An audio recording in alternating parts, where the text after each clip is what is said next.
네, 우리 앞뒤 좌우에 계신 성도님들과 함께 인사하며 예배 자리를 나가겠습니다. 주님의 평화가 함께 하시기를 빕니다.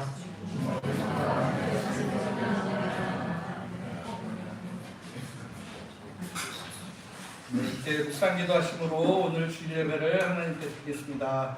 너희는 여호와께 감사하며 그의 이름을 불러 아뢰며 그가 행하신 일을 만민 중에 알릴지어다. 그에게 노래하며 그를 찬양하고 그의 모든 기사를 전할지어다. 하나님은 영이시니 예배하는 자가 영과 진리로 예배할지니라. 아멘.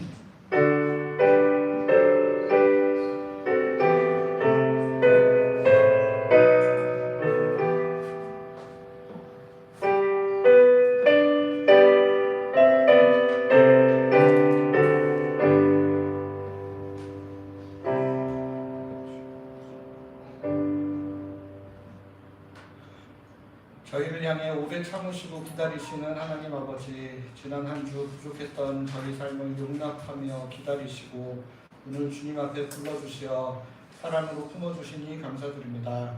사랑의 손길로 저희 상한 마음을 어루만져 주시고 이 예배를 통해 저희를 받아주시는 주님의 은혜를 깊이 경험하는 은혜 있게 하여 주시옵소서. 예수 그리스도의 이름으로 기원하옵나이다. 아멘. 모두 일어나셔서 찬송가 15장 1절 함께 찬송하겠습니다.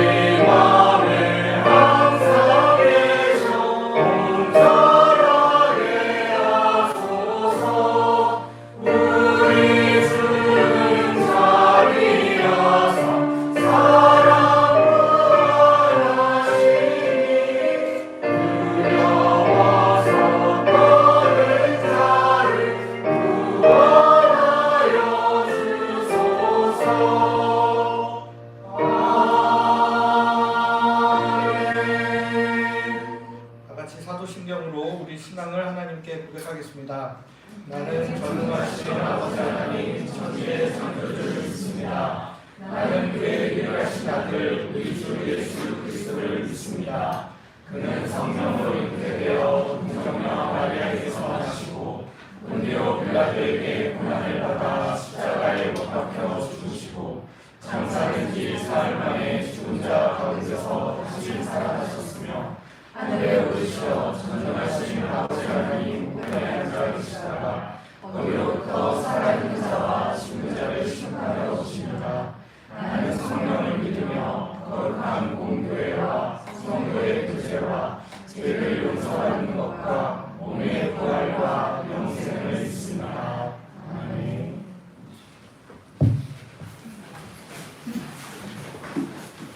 할렐루야. 7월 마지막 주일을 허락하신 하나님께 감사를 드립니다. 함께 저희 찬양 부르실 텐데요. 함께 부르는 찬양 가운데 그런 단순한 가사가 아닌 나의 기도로, 나의 고백으로 나아가길 구합니다. 내 안에 슬픔과 분노, 억울함이 있다면 정말 하나님 앞에서 토설하시고 쏟아내어 주시고 내시고 그곳에 예수님의 위로와 사랑이 또 힘과 능력으로 채우는 그런 시간이 되기를 구합니다. 함께 찬양하시겠습니다. 우리는 하나님의 자녀 주 사랑하네 주 사랑하네 우리가 주님 나를 사랑하신 것 같이 주님 나를 사랑하신 것 같이 우리도 서로 사랑할 수 있네. 우리도 서로 사랑할 수 있네.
않게 하소서. 주님을 사랑하는 주님을 사랑하는 기쁨에 즐거움을 빼앗기지 않게 하소서. 주님을 사랑하는 기쁨에 즐거움을 빼앗기지 않게 하소서.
고백하신 대로 예수 이름에 능력이 있습니다. 예수 이름에 치유가 있습니다. 예수 이름에 권세가 있습니다. 그 예수님의 이름을 의지하고 계십니까? 예수님의 이름을 항상 우리의 영 가운데 모셔두시길 바랍니다. 네, 다음 곡은 주님은 내 호흡이라는 곡입니다. 주님의 호흡으로 살아가시길 주의 말씀이 당신이 되어 살아갈 힘을 얻는 우리 영이 되길 소망하는 마음으로 함께 찬양하시겠습니다. 주님은 내 보물 주님은 내 주님은 내 보물 내 안에 성령 내 안에 성령 살아계셔 살아계셔 말씀은 내 양식 말씀은 내 양식 말씀은 내 양식 말씀은 내 양식 생명의 말씀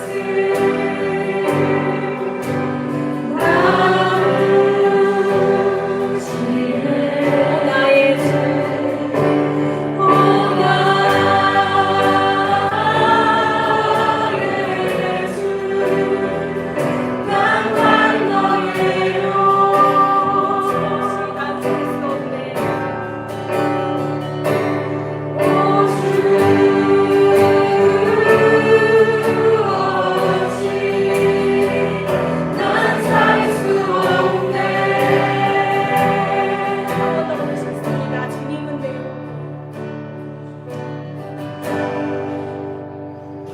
주님은 내 보물 주님은 내 주님은 내 보물 내 안에 성령 내 안에 성령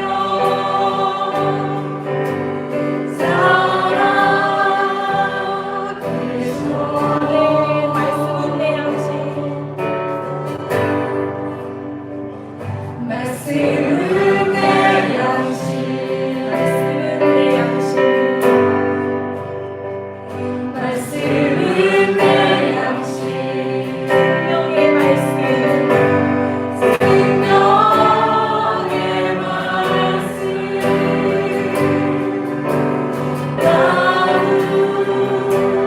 나누시네 나의 주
찬양 가운데 함께 저희 각자 모두에게 주신 하나님의 마음을 따라 기도하시며 예배 가운데 나아가시겠습니다.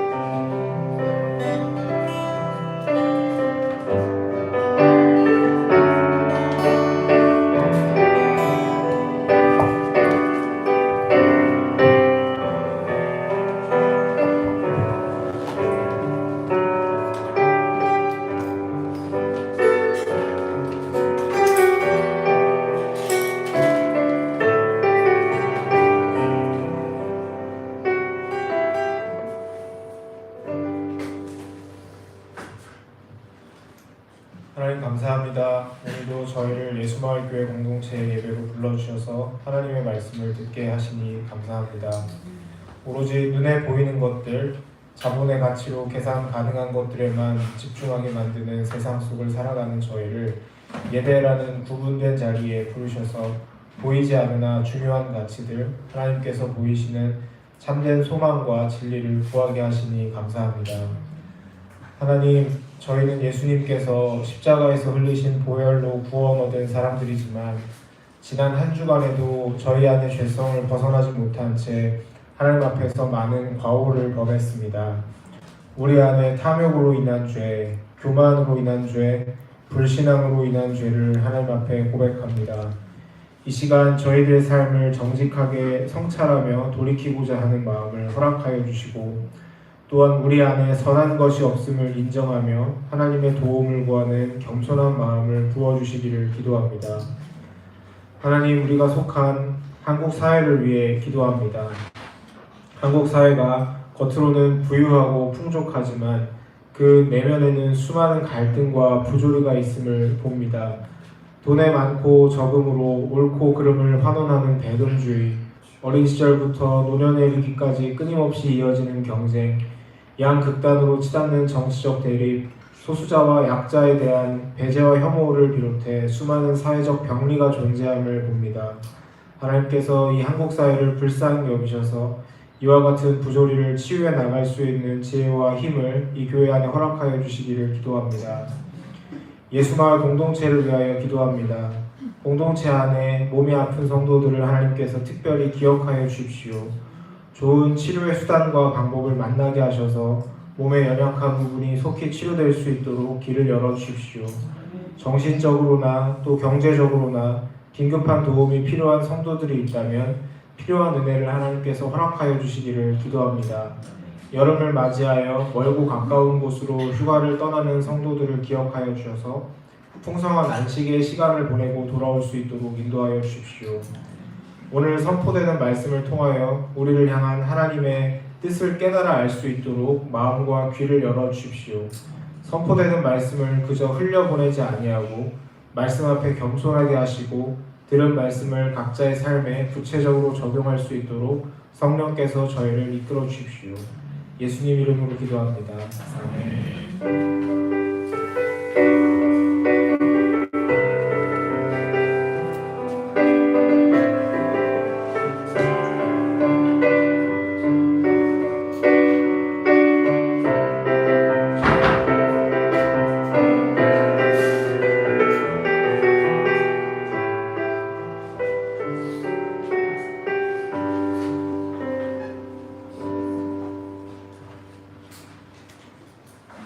모두 자리에서 일어나셔서 찬송가 218장 1절 찬양하며 봉헌하겠습니다.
사랑의 주님, 언제나 풍성한 은혜 가운데 살아갈 수 있는 은혜를 베풀어 주시니 감사합니다. 저희가 노력하는 것보다 많은 것들 누리며 살게 하셨는데 그 주님의 은혜에 감사하지 못하고 살아왔음을 고백합니다.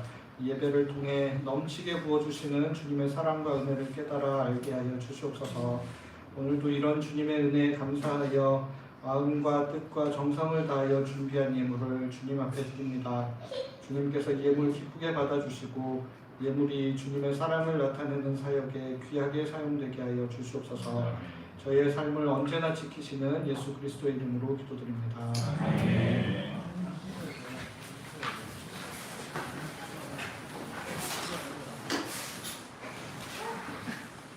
하나님께서 우리에게 주시는 말씀은 로마서 12장 14절부터 13장 7절까지의 말씀입니다. 로마서 12장 14절부터 13장 7절까지의 말씀, 개역 개정 성경 버전으로 오늘은 좀 읽도록 하겠습니다. 제가 한 절 읽고 여러분 한 절 읽고 번갈아 읽고 마지막 절 함께 읽겠습니다. 너희를 박해하는 자를 축복하라. 축복하고 저주하지 말라.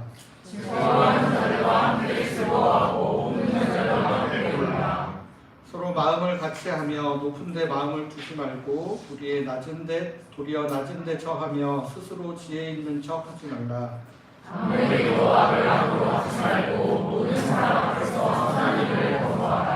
할 수 있거든 너희로서는 모든 사람과 더불어 화목하라.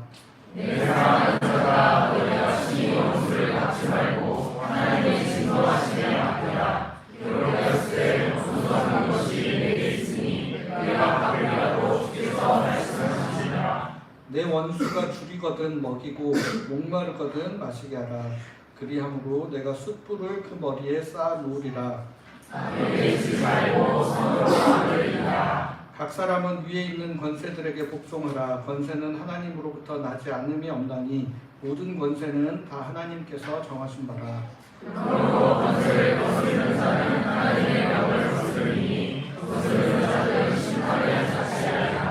다스리는 자들은 선한 일에 대하여 두려움이 되지 않고 악한 일에 대하여 되나니 내가 권세를 두려워하지 아니하려느냐. 선을 행하라. 그리하면 그에게 칭찬을 받으리라.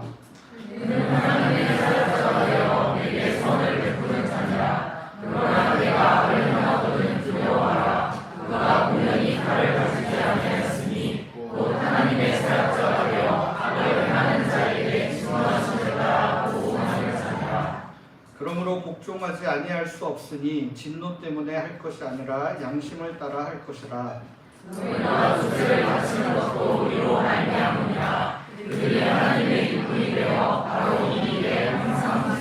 함께 읽겠습니다. 모든 자에게 조서를 주되 조서를 받을 자에게 조서를 바치고 관세를 받을 자에게 관세를 바치고 두려워할 자를 두려워하며 존경할 자를 존경하라.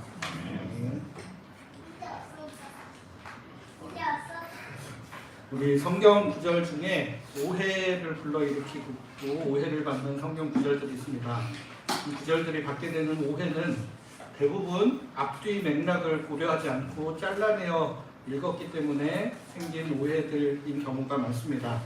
대표적으로 기억나는 구절이 내게 능력 주시는 자 안에서 내가 모든 것을 할 수 있느니라 라는 구절입니다.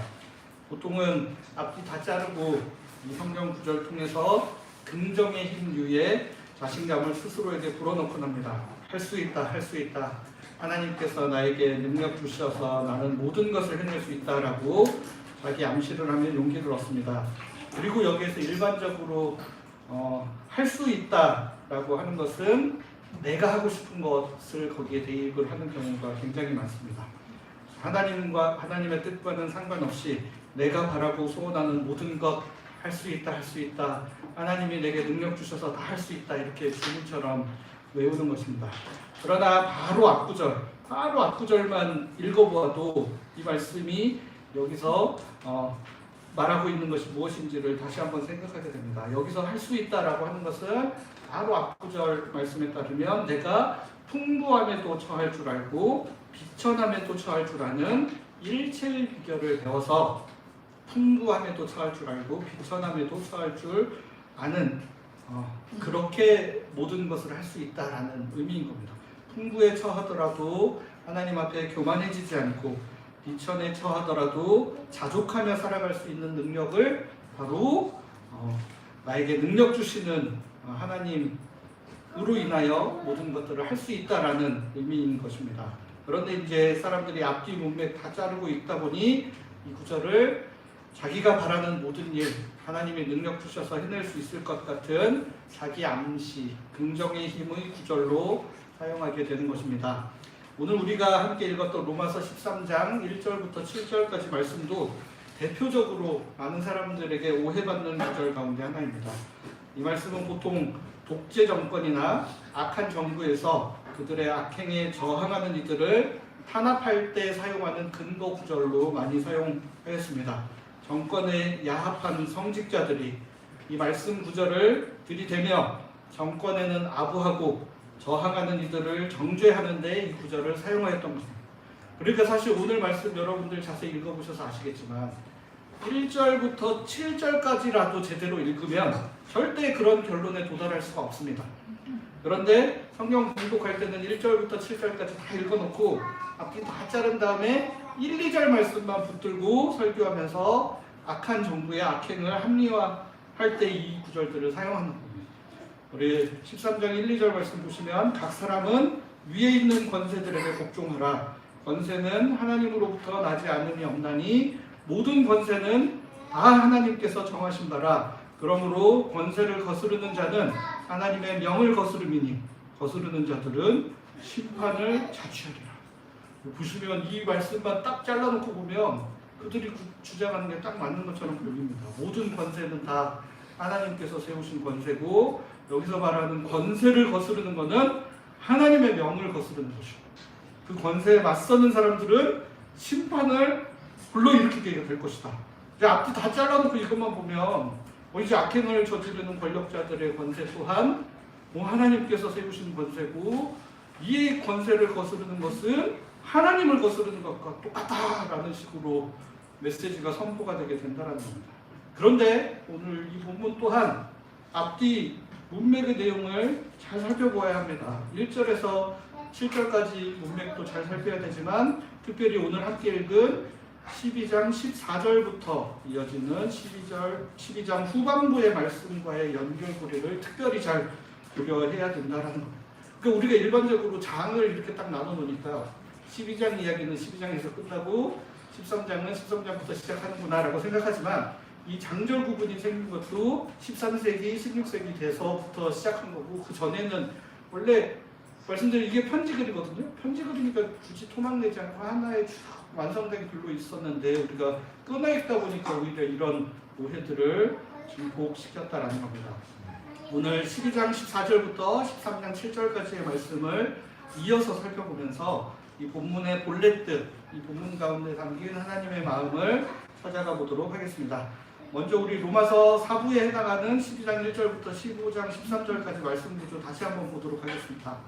우리 4부가 하나님 앞에 드리는 참된 예배에 대한 주제를 다루고 있는데 참된 예배란 우리 몸을 살아있고 거룩한 제물로 하나님께 드림으로 하나님의 선행하는 은혜에 대한 마음을 우리가 표현하는 것이 바로 참된 예배다라는 것이었습니다. 그래서 우리는 이 세대의 흐름에 우리 자신을 끼워 맞추지 말고 생각을 확 새롭게 해서 달라지는 삶을 살아가야겠다라고 권하고 있습니다. 그에 따라 우리가 지난주 12장 3절부터 13절까지는 교회 공동체 내에서 하나님의 뜻인 한 몸을 이루는 삶을 살아가기 위한 가르침들에 대해서 같이 살펴보았고 또 12장 14절부터 13장 7절까지는 교회 공동체 외부의 사람들, 즉 2세대의 사람들과의 관계를 어떻게 해야 하는지에 대한 가르침을 전하고 있는 것입니다. 그런데 오늘 본문 12장 14절부터 21절까지 말씀에는 주로 박해하는 사람들, 악을 행하는 사람들을 어떻게 대할 것인지에 대해 주로 말을 하고 있습니다. 그러니까 우리 외부의 세계에 다 우리를 박해하고 악을 행하는 사람만 있는 건 아닌데도 불구하고 이 부분의 내용이 굉장히 많이 강조되고 있다는 겁니다. 14절, 17절 말씀 보시면 너희를 박해하는 자를 축복하라. 축복하고 저주하지 말라. 아무에게도 악을 악으로 갚지 말고 모든 사람 앞에서 선한 일을 도모하라. 공동체 외부의 사람들과의 관계를 말하면서 특별히 박해하는 사람들, 또 악을 행하는 사람들에 대해 우리가 어떻게 대처해야 하는지 많은 분량을 할애하고 있습니다. 17절 이하는 다 같은 내용입니다. 그래서 이런 것들로 미루어 볼 때 기본적으로 이 당시 교회의 외부의 사람들이 이 그리스도인들에게 적대적으로 행하는 경우가 많았다라는 것을 짐작해 볼 수 있습니다. 그래서 왜 그러면 이 당시 외부의 사람들이 그리스도인들을 적대했을까? 그 원인을 두 가지 정도로 추정을 해볼 수 있습니다. 우선은 유대인이나 유대교로부터 파생되었던 기독교에 대한 부정적 인식이 사회 전반에 깔려가고 있었던 것을 원인으로 추정해 볼 수 있습니다. 로마 사회에 유대인이나 기독교에 대한 부정적 인식이 생긴 이유로 우리가 지난번 배경 살필 때 말씀드렸던 것처럼 AD 49년에 있었던 클라우디우스 황제 시절에 있었던 유대인들에 대한 추방 명령을 생각해 볼 수 있습니다. 그러니까 제가 로마서 배경 설명할 때 말씀드렸는데 로마 교회의 유대인 그리스도인들과 이방인 그리스도인들 사이 갈등에 대해 말씀을 드리면서 우리 클라우디우스 황제 시절에 유대인들이 로마에서 완전히 추방당하는 사건이 있었다라는 것을 생각을 해볼 수 있습니다. 그러니까 네로로 황제가 바뀐 이후에 이 유대인들을 향한 추방령이 철회되어서 유대인들이 다시 로마로 들어오고 있었는데 로마 사회 내에서 기본적으로 유대인들이나 기독교인들에 대한 안 좋은 인식들이 팽배했던 것으로 보이는 것입니다. 그러니까 우리 입장에서 생각을 해보는데 우리 가운데 예를 들어 무슨 중동의 누가 어떤 민족이 사회적으로 무리를 일으켜서 우리나라에서 만약에 대대적으로 그 사람들 다 추방시키는 정책을 취했다고 하면 이제 나중에 그게 좀 해소되더라도 그 사람들에 대한 기본적인 선입견과 불편한 마음들을 가지게 되는 경우들이 많다는 겁니다.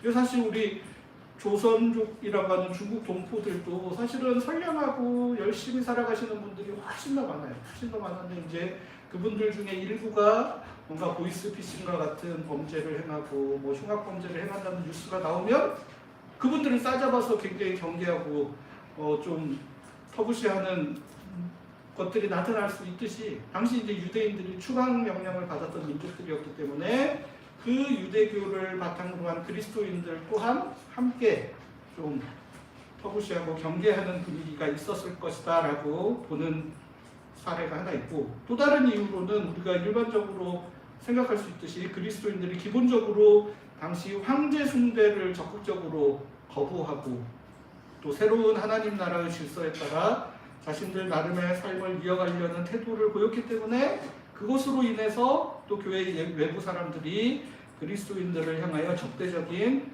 태도를 보였을 수도 있다라고 생각할 수 있는 겁니다. 그리고 당시 로마 사회가 그리스도인들에 대해 기본적으로 적대적인 태도를 보였기 때문에 이제 또 이 그리스도인들 중에서도 가만히 있지 않는 사람들이 있었다는 것.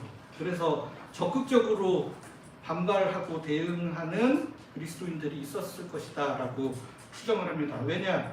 이제 심한 경우에는 이제 조세 저항 운동, 우리는 세금을 로마에 바치지 않겠다라고 한 것 아닌가라고 추정하는 사람들도 있는데 왜냐하면 오늘 읽었던 본문 13장 6절 7절에 조세 문제에 대해 특별하게 언급을 하고 있습니다. 세금 정도는 그냥 내는 것이 좋겠다라고 권유를 하고 있거든요. 그러니까 이걸 보면 세금 다들 열심히 잘 내고 있는데 굳이 이런 이야기 할 필요 없겠죠. 뭔가 이거에 대해서 반발하고 반응하기 위한 이런 움직임도 있었을 거다라고 보고 있는 겁니다. 그러니까 기본적으로 이렇게 적대적인 태도를 보이는 외부인들이 많았기 때문에 오늘 본문에서는 이 외부인들 우리를 향해 적대적으로 대하고 있는데 어떻게 반응하는 것이 옳겠느냐 오늘 본문을 통해 가르쳐주고 있는 겁니다. 그래서 먼저 앞서 읽었던 14절 17절 말씀에 기록되었던 바와 같이 박해하는 자를 거꾸로 축복해라. 우리에게 악을 행하는 사람이 있으면 그거를 악으로 그대로 갚지 말고 선으로 한번 갚아봐라. 이렇게 거꾸로 가르치고 있다는 겁니다. 18절과 21절에도 또 반복해서 할 수 있거든 너희로서는 모든 사람과 더불어 화목하라. 악에게 지지 말고 선으로 악을 이겨보아라 라고 가르치고 있습니다. 우리 예수님께서도 원수를 사랑하라 라고 가르쳐 주신 말씀에 근거하여 우리를 적대하는 사람에게 복을 빌어주고 선으로 악을 이기며 화목하게 지내보라고 권하고 있는 겁니다. 이 말씀 들으시면 어떻습니까? 지금 당장 나에게 원수 같은 사람이 없는 대부분의 사람들은 그래 좋은 말이지. 언젠가 우리도 이런 일들 생기면 언젠가 지금은 일어나지 않지만 무슨 날 언젠가 혹시라도 생기면 한번 잘 고려해 볼 수 있을 만한 정말 이상적이고 훌륭한 좋은 말씀이다라는 겁니다. 그러니까 예수님께서도 십자가 지시면서까지 우리를 사랑해 주셨기 때문에 예수님의 크신 사랑을 생각하면 그 사랑의 근거에서 오늘 본문의 말씀대로 박해하는 사람에게 복을 빌어주고 선으로 악을 이겨보려고 노력하는 것이 참으로 맞는 것 같습니다. 그러나 우리의 생각이 막 여기 하늘 끝에 가 있는 것과 달리 실제로 이런 일들이 우리 삶에 일어난다라고 생각하면 그때는 이제 마음속이나 생각 속에 부딪히는 것들이 한두 가지가 아닙니다. 이런 악행을 당하고 박해를 받은 사람들이 자발적으로 마음에서 정말 우러나와서 원수를 사랑하고 박해받는 사람을 축복하는 것 자체가 쉬운 일이 절대 아니라는 겁니다. 성경의 가르침 따라 주님의 사랑을 떠올리며 말씀대로 나를 박해하고 싫어하는 사람한테 복을 빌어주고 선으로 악을 이겨봐야겠다. 더 잘해줘야지. 더 잘해줘야지. 생각으로는 그렇게 해볼 수 있겠지만 그게 마음에서 진심으로 우러나와서 복을 비고 선대하는 것 자체는 결코 쉬운 일이 아닙니다. 그래서 이렇게 마음에서 잘 우러나오지 않은 상태에서 섣부르게 이상주의에 사로잡혀서 이렇게 말씀대로 실천해보자 라고 하면 여러 가지 부작용들이 그 이후에 발생할 수 있습니다. 나는 선대하고 화목하게 잘 지내보려고 크게 마음먹어서 잘해줬는데 상대방은 진심으로 반성하거나 뉘우치지도 않고 그냥 내가 뭘 잘못했어라고 오히려 더 당당하게 행동하는 모습을 본다면 상처가 이제 2배, 3배 거꾸로 더 많은 데미지를 우리가 받을 수 있다는 겁니다. 그 영화의 밀양에서 보여주는 게 바로 정확히 이런 상황인 거죠. 본인은 이 신앙에 의지하여 용서해야지 마음으로는 먹었지만 실제로 마음 깊이 용서하는 마음이 들지 않았는데 용서하겠다고 찾아갔더니 이미 그 사람은 뻔뻔하게 하나님께 용서받았다고 헤헤거리고 있는 모습을 보니까 이제 속이 달라지는 거죠. 그리고 이제 오늘이라는 영화가 있는데 그런 데서는 또 무슨 사례를 제시를 하냐면 어떤 사람이 미성년자라서 용서를 해줬는데 그 용서해줘서 처벌을 받지 않아서 그 사람이 자기 잘못한 거에 대해 반성하지 않고 똑같은 잘못을 계속 저지르고 다녀서 자기 외에 또 다른 피해자가 계속 발생하는 상황을 그리고 있는 영화가 있습니다. 그리고 송혜교 씨가 출연하는 오늘이라는 영화인데 그런 데서 그런 문제들을 이야기를 하고 있어요. 그러니까 가해자는 자신의 잘못을 깊이 반성하지 않고 반복해서 그거 내버려뒀더니 괜찮은 줄 알고 똑같은 잘못을 계속해서 다른 사람을 향하여 또 잘못을 범하는 이런 일들이 일어나고 나면 이렇게 상대방에 대한 마음과 상대방이 어떻게 반응할지까지 생각하고 나면 오늘 본문의 말씀대로 진짜로 이렇게 해보려고 하는 것은 굉장히 쉬운 일이 아니다라는 것을 깨닫게 됩니다. 그래서 오늘 본문 18절에도 뭐라고 되어 있습니까? 할 수 있거든. 이게 결코 쉬운 일이 아니라는 것을 너무너무 할 수 있으면 할 수 있거든. 가급적으로 피해를 당한 편에서 선으로 악을 이겨보고 박해하는 사람의 복을 빌어주려고 노력해보라라고 권하고 있습니다. 그러니까 가해를 한 사람이 내가 선대하는 것에 대해 어떤 반응을 보이고 스스로 뉘우치는지 마는지는 일단 생각하지 말고 일단 피해당한 사람 개인의 편에서 한번 그렇게 해보라는 겁니다. 그러니까 이렇게 하는 이유는 가해당한 사람과 선한 관계 이거는 둘째 치고 사실은 우선적으로 이 피해당한 당사자가 복수심에 사로잡혀서 살지 않게 하려는 것도 있는 겁니다. 앞서 21절 말씀에 이제 보시면 악에게 지지 말고 선으로 악을 이기라라고 되어 있는데 새 한글 성경은 이 구절을 어떻게 번역하냐면 악에게 정복당하지 말고 선으로 악을 정복하라 이렇게 되어 있습니다. 그러니까 만약에 피해당한 사람이 복수심에 사로잡혀서 부들부들 떨면서 자신의 일상을 망가뜨려서 살아가면 그 자신의 삶이 그 악에게 복수심에 정복당한 채 살아가는 것과 같다는 겁니다. 그러니까 예전에 우리 무협소설이나 영화 같은데 부모님의 원수 이러면서 자기 원래 살아가던 삶 다 내팽개치고 이거 연마하느라 그냥 평생 복수해야 한다는 목적 하나만 가지고 평생 이것만 하다가 마지막에 복수하고 나서 또 엄청 허무해지죠. 나의 그동안 무슨 인생을 살았나. 이렇게 될 수 있다는 겁니다. 자기 자신의 삶을 살아가는 게 아니라 복수에 얽매여서 복수에 사로잡혀서 그것에 영향을 받으며 자기가 원래 살아야 하는 의미 있고 좋은 삶, 생명에 넘치는 삶과는 다른 삶을 살아가게 될 가능성이 있다. 이렇게 사실은 극단적으로 평생 복수의 칼을 갈며 사는 사람들은 실제로는 그렇게 많지는 않겠죠. 그렇게까지 많지는 않겠지만 어쨌든 그것으로 인해 신경이 쓰이고 그것에 몰두해서 저 사람을 어떻게 골탕 먹이지, 어떻게 처벌하지, 어떻게 복수하지, 이렇게 생각하면 할수록 그 당사자인 피해자 또한 손해를 볼 수밖에 없기 때문에 적당한 시기, 반드시 시간은 필요합니다. 막 무슨 일 있자마자 말씀대로 다 용서하고 선대해야지 이렇게 하기는 자기 자신에게 데미지가 너무 크기 때문에 본인의 상처를 어루만지고 어느 시간 동안 그 문제, 마음을 정리할 수 있는 시간이 반드시 필요한데 그 시간이 지난 후에는 훌훌 정리하고 털어버리는 편이 당사자에게도 개인적인 차원에서 도움이 될 수도 있다라는 것입니다. 그렇기 때문에 성경 말씀에서는 반복하여 오늘 본문뿐만 아니라 다른 데서도 쉽지는 않지만 할 수만 있다면 박해하는 사람에게 복을 빌고 선으로 악을 이겨본 후에 잊어버리고 사는 것이 그 자신의 삶을 살아가는 데 도움이 될 수 있다라고, 원수도 사랑해 보아라라고 우리에게 가르치고 있는 겁니다. 이제 이렇게 하고 나면 이제 앞에 언급해드린 것 같이 가해를 행한 사람은 어떻게 해야 하는가라는 문제에 직면하게 됩니다. 오늘 본문은 이제 그것도 두 가지 방법으로 이제 방법을 제시를 하고 있습니다. 첫 번째는 스스로 부끄러움을 느껴서 뉘우치게 만들어 보라는 겁니다. 오늘 본문 20절 말씀 이렇게 기록되어 있습니다. 우리 한 목소리로 같이 읽어보겠습니다. 시작.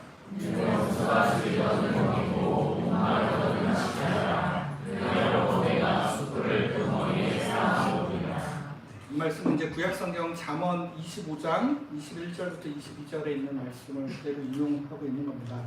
이 본문에서는 원수에게 선대하는 것, 원수가 배고프고 있을 때 먹여주고 목마르게 어떤 거꾸로 물을 마시게 해주는 것은 숯불을 그 머리에 쌓아 놓는 것이다 라고 이야기합니다. 이게 도대체 무슨 말일까? 숯불을 막 뜨거운 거 막 갖다 올려가지고 머리를 지지라는 것인가? 이거에 대해서 이제 다양한 해석이 있는데 이게 대체적으로는 어떻게 되냐면 스스로 뜨거운 것이 올라오면 얼굴이 열기가 나서 빨갛게 달아오잖아요. 그거를 이제 부끄러워가지고 얼굴이 불타오르는 것처럼 부끄러움을 느껴서 이제 부끄러움을 느끼게 만들어라라는 것을 이제 비유적으로 머리 위에 수불을 쌓아라라는 것으로 표현했다라는 해석이 있고, 또 어떤 해석에는 보면 고대 이집트에서 참회하고 죄를 뉘우치는 사람이 자신의 머리에 숯을 올려놓음으로 자기가 진실로 회개했다라는 것을 상징적으로 드러내는 행위였다. 이게 고대 이집트에서 실제로 있었던 기록 같은 데 남아있다라고 하는 의견도 있습니다. 어쨌든 이 본문이 이야기하고 싶은 것은 원수를 선대함으로 잘못한 이가 스스로 부끄러움을 느끼고 진실로 회개할 가능성을 염두에 두고 그렇게 해보라라는 겁니다. 그렇게 해서 진실로 선대하고 상대방이 그거에 감명받아서 진실로 회개하여 달라진 삶을 살 수 있으면 그거야말로 최고로 좋은 길이겠죠. 그리고 나서 또 이후의 관계도 좋게 살아갈 수 있습니다. 그러니까 이제 복수라는 게 한 사람이 당해서 거꾸로 복수를 했지만 이 자녀는 앞뒤 맥락을 모른 채 또 누군가가 해를 가했다고 생각하면 또 다른 복수심을 가지고 계속 연결이 되는데, 만약에 이쪽에서 이 복수의 고리를 끊어내고 선을 행하여 이 사람이 감명받아 삶이 달라질 수만 있다면 이거는 뭐 그야말로 베스트죠. 모두가 생각할 수 있는 좋은 일인데, 아까도 말씀드렸듯이 이런 일들은 잘 일어나지 않습니다. 잘 일어나지 않고 생각보다 뻔뻔하고 우리 생각보다 얼굴이 두꺼운 사람들이 이 세상에 너무너무 많이 존재합니다. 그래서 이런 일들이 잘 일어나지 않고 상대방은 이렇게 용서해 주었는데 그 용서를 받은 사람이 부끄러움을 느끼고 회개를 다 하는 게 아니에요. 오히려 그렇지 않고 자기 살 길 찾아가려고 잘못한 거 다 숨기고 거짓말하고 아닌 척하고 하는 사람들이 훨씬 더 많다는 거예요. 그래서 오늘 본문이 또 두 번째 방법도 이야기를 하고 있습니다. 그거는 바로 19절 말씀입니다. 19절 말씀 우리 한 목소리로 읽겠습니다. 시작.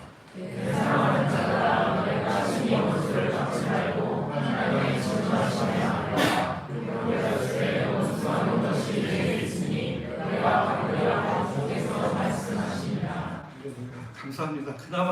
그나마 하나님이 원수를 갚아주시겠답니다. 여러분. 그러니까 하나님이 갚아주실 테니까 이제 하나님의 진노하심에 맡기고 개인적으로는 사적인 복수나 사적으로 원수를 갚으려고 애쓰지 말고 훌훌 털어버리고 너의 삶을 살아라. 하나님께서 친히 원수를 갚아주신다고 하니 그 원수한테 벼락을 내리시거나 아니면 집에 우환이 생기게 만드시나 보다 라는 생각을 하게 됩니다. 그런 일들이 있을 수도 있겠죠. 나는 모르지만 그 사람 집에 안 좋은 일이 생겨서 막 괴로움을 겪으면 그게 뭔가 원수 갚는 것 같은 느낌이 들 수도 있겠죠. 아니면 이 땅에서는 적당히 대충 살게 하시고 하나님이 마지막 때 심판에 대해 이 모든 것들 선악간에 판단하여 주신다라는 말씀이신가 싶기도 합니다. 어쨌든 중요한 것은 하나님의 진노하심으로 악을 행하는 자들, 우리의 원수를 갚아주실 것이니까 우리가 직접 우리 손으로 복수를 감행하려 한다든지 우리 스스로가 복수에 사로잡혀 살지는 않으면 좋겠다고 말씀하고 계십니다. 그리고 이렇게 12장 후반부의 말씀이 이렇게 이어지는구나라는 내용을 숙지한 상태에서 이제 본격적으로 13장 말씀으로 넘어가서 13장을 봐야 훨씬 더 이해가 잘 됩니다.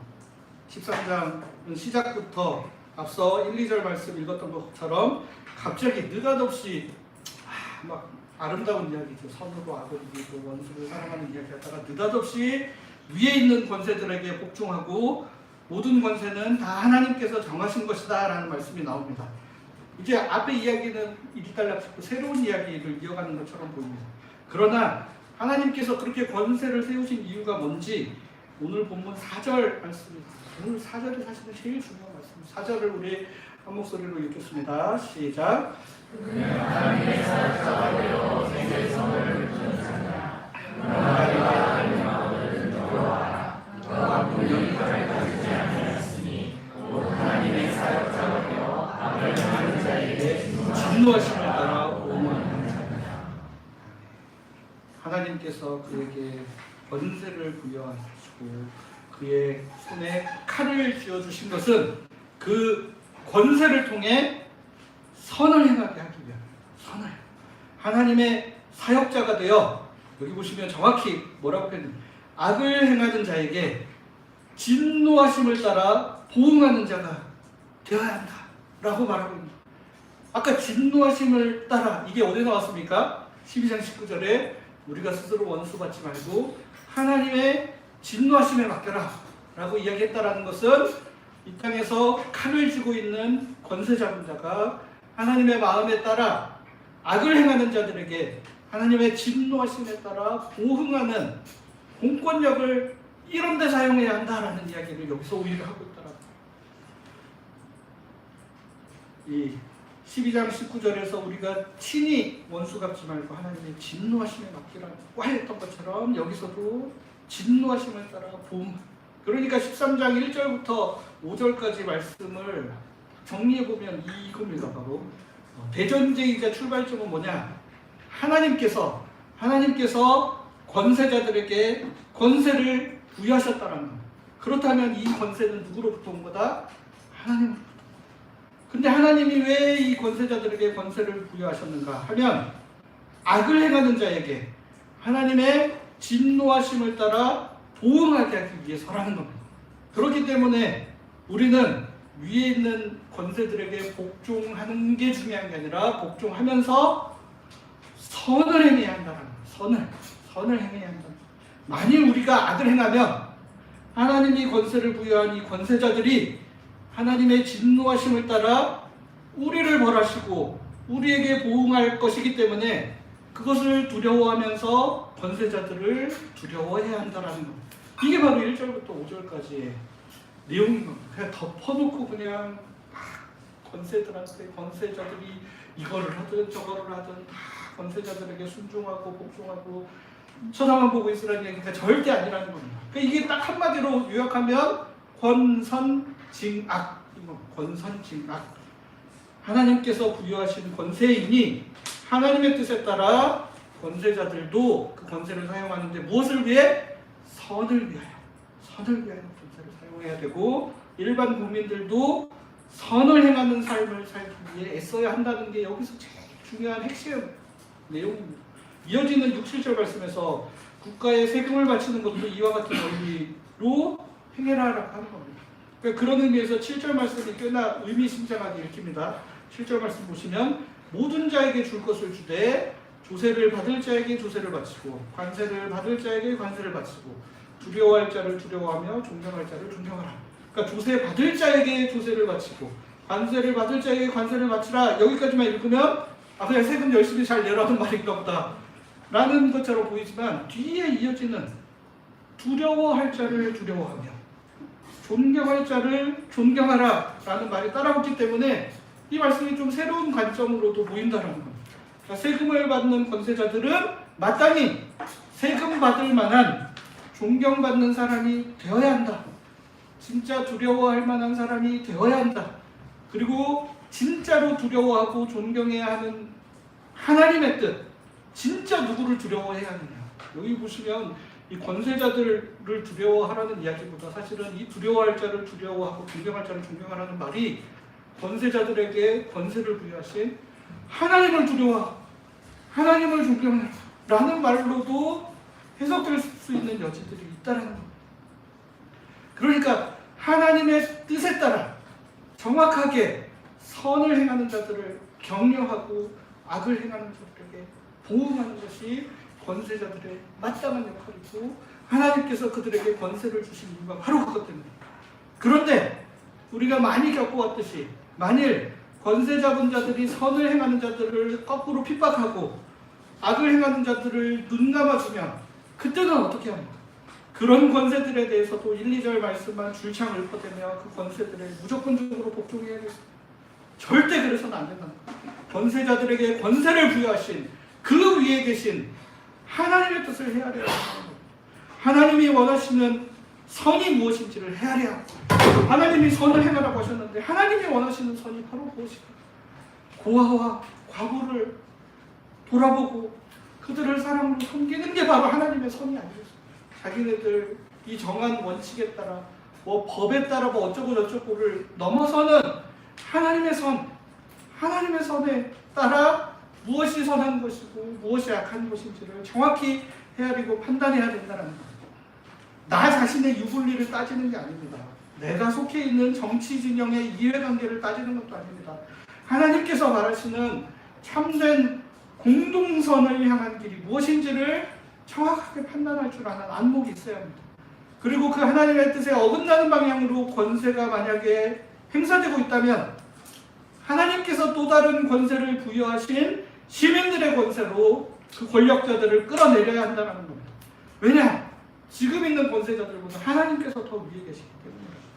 하나님께서는 권세자들에게 권세를 부여하기도 하시지만 시민들에게도 권세를 부여해 주셨습니다.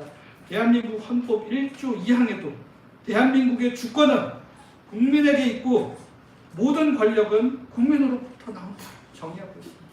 하나님께서 각 국민에게 부여하신 그 권력을 사용하여 하나님의 뜻에 따라 바르게 선을 행하고 악을 행하는 자들을 철저하게 보응할 수 있는 이들을 권세자들로 세워야 될 책임이 우리에게도 있다는 것. 또한 권세자들을 세우신 하나님께서 그 위에 계시는 하나님께서 진노하심에 따라 보응한다는 게 반드시 이 권세자들을 통해서만 일하시는 게 아니라 온 우주를 다스리시는 하나님께서 지금도 우리의 삶에 개입하시며 일하고 계신다는 사실을 굳게 믿어야 한다. 우리가 정확하게 알기 어려운 방식이기는 하지만 그럼에도 불구하고 하나님께서 지금도 선악간의 모든 것들을 판단하시고 악인들이 그들의 잘못에서 돌이켜 진실로 회개하는 것에 이르도록 지금도 끊임없이 일하고 계신다는 사실을 반드시 믿어야 합니다.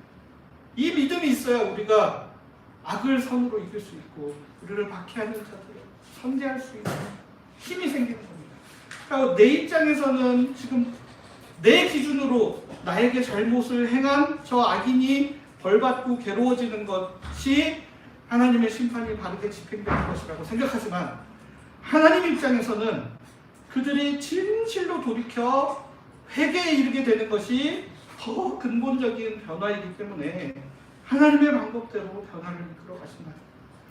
그러니까 사실 우리는 언제나 우리 자신이 피해자라고 생각하지만 가만히 생각해 보면 우리도 다른 사람을 향하여 잘못을 향하고 상처를 줄 수도 있는데 그것에 대해서 즉각적으로 심판하고 벌을 받고 한 것이 아니라 어떨 때는 잘못을 했는데도 들통나지 않고 넘어가는 경우도 좀 많아요.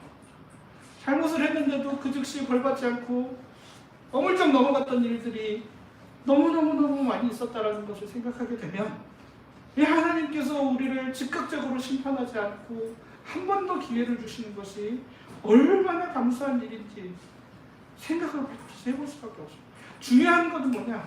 내가 잘못을 했든지 다른 사람을 잘못을 했든지 하나님 앞에 진실로 회개하고 상처받은 사람에게 진심으로 용서를 구하는 그런 마음의 자세를 가지고 다시는 같은 잘못을 반복하지 않는 사람으로 변화되는 것이 그것이 바로 하나님의 선이고 하나님께서 이루고자 하는 가장 궁극적인 삶의 모습이라고 할 수 있겠습니다.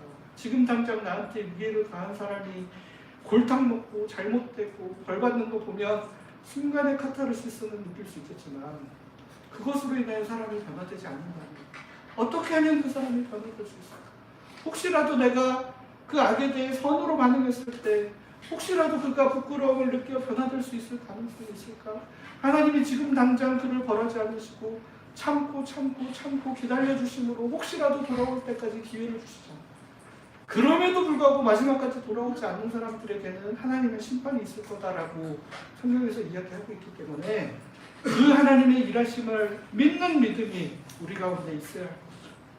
사랑하는 성도 여러분, 선으로 악을 이기는 살 결코 쉬운 삶이 아닙니다.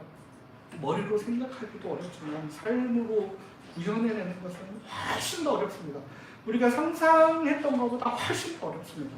우리가 선으로 악을 이기는 삶을 살려고 하는 것은 그것을 통해 우리의 도덕적 우위를 정하기 위함도 아니고 나는 너희와는 다른 종류의 사람이라는 것을 과시하기 위함도 아니고 복수하기 위한 또 다른 방편도 아닙니다. 우리 모두가 나와 나에게 악을 행하고 해를 행한 이 모든 사람이 하나님 앞에서 진실되게 선을 행하며 서로를 존중하는 사람들로 변화되기 위해서입니다. 하나님의 권세를 부여한 이 공권력 또한 바로 그 선을 추구하는 방향으로 행사되어야 하고 그럴 때 우리가 진실로 공권력을 존중하며 그 권세에 복종할 수 있기 때문에 우리는 그저 우리 편에서 할 수 있는 일을 해나가면서 우리 자신의 아픔을 치유해가며 그 삶을 이어가야 합니다. 우리 힘으로 할 수 없는 것들은 주님의 손에 맡기며 모든 사람들이 진실된 하나님의 사람으로 변화되어 서로가 참 생명의 기쁨을 누리며 살아갈 수 있는 그런 하나님의 나라를 꿈꾸는 우리 모두가 될 수 있으면 좋겠습니다. 우리 이 시간 기도를 할 텐데 오늘부터는 우리가 3주간 수련회를 위해 함께 기도하는 시간도 같이 가지려고 합니다. 그리고 우리 오늘 들었던 말씀을 기억하시며 하나님 앞에 우리의 마음에 있는 아픔과 상처 치유하여 주시고 또 하나님께서 우리로 하여금 하나님 나라를 선행하여 동초하는 하나님의 백성들 될 수 있게 해달라고 기도해 주시고 또 우리 수련회를 위해서 그게 3가지 카테고리가 있는데 오늘은 첫 번째 우리 참석자들을 위한 기도를 좀 함께 하도록 하겠습니다. 우리 수련회 참석하는 모든 성도들이 준비된 마음, 열린 마음으로 하나님의 은혜를 사모하게 하소서. 또 수련회에 참석하지 못하는 성도들도 각자의 삶의 자리에서 하나님의 은혜를 누리게 하소서. 수련회를 통해 우리 각자의 믿음이 성장하고 공동체 지체들이 서로에게 한 발짝 다가가는 기쁨을 누리게 하소서. 수련회 기간 개별 프로그램 진행되는 어린이마당, 청소년마당의 모임에도 성령의 은혜를 부어주시고 우리 이렇게 오늘 들으신 말씀과 우리 수련회 참석하는 우리의 마음을 하나님께 올려드리며 한 목소리로 같이 기도하겠습니다. 하나님, 오늘 저희의 삶을 지금 이 손에 올려드립니다. 하나님, 언제나 우리 살아가다 보면 여러 가지 서로에게 상처를 주고 상처를 받으며 그렇게 살아가는 연약한 존재들을 주님. 그러나 주님, 오늘 말씀을 통해 하나님께서 감히 우리가 행하기 어려운 정말 선으로 악을 이겨보라고 우리에게 말씀하십니다. 하나님, 그것이 참 우리 자신에게는 너무나 부족합니다. 하나님,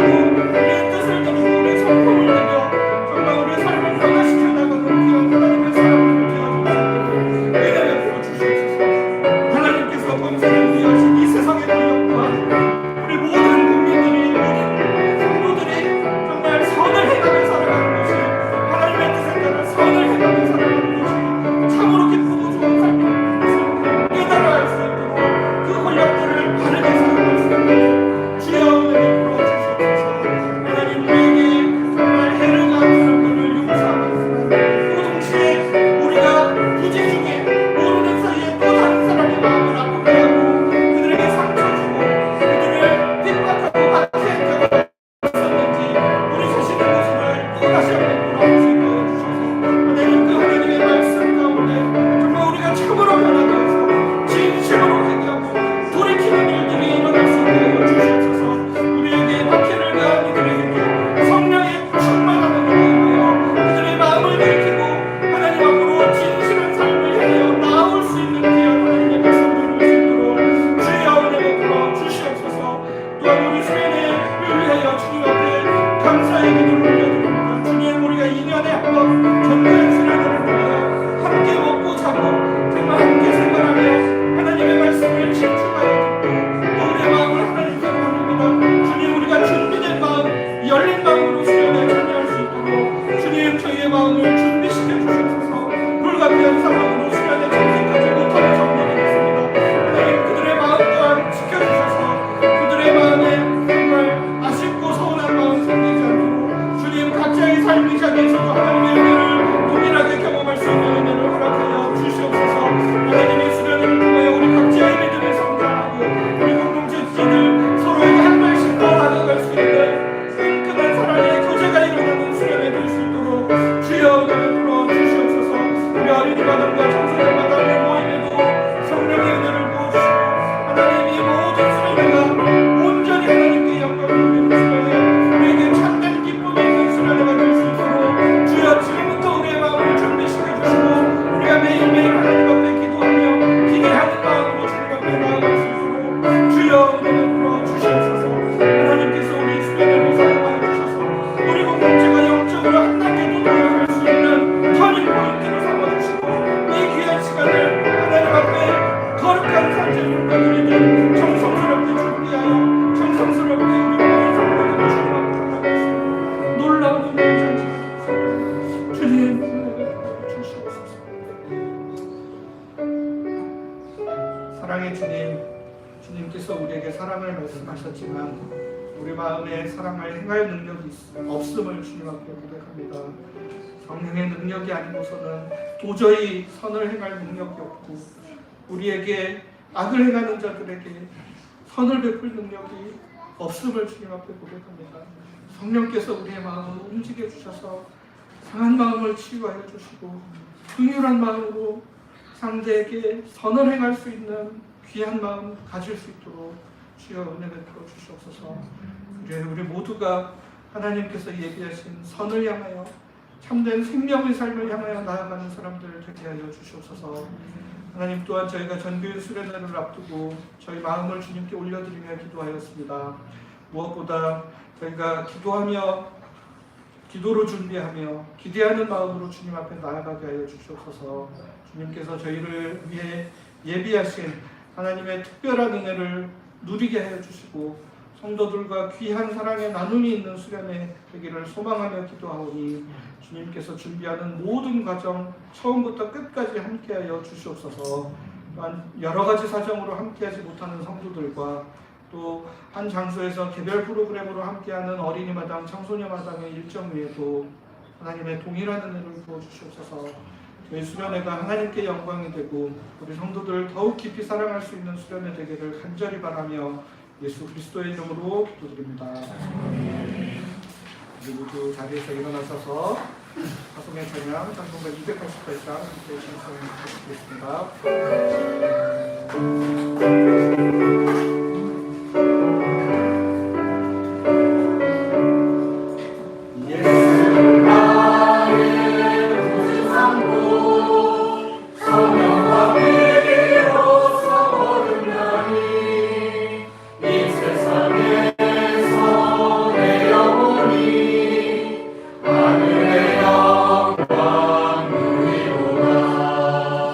이것이 나의 간증이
그리스도의 은혜와 하나님의 사랑과 성령의 교통하심이 선으로 악을 이기며 하나님의 뜻을 이 땅에 이루어가기 소원하는 모든 하나님의 백성들 위해 지금부터 영원까지 함께 하시기를 간절히 축원하옵나이다.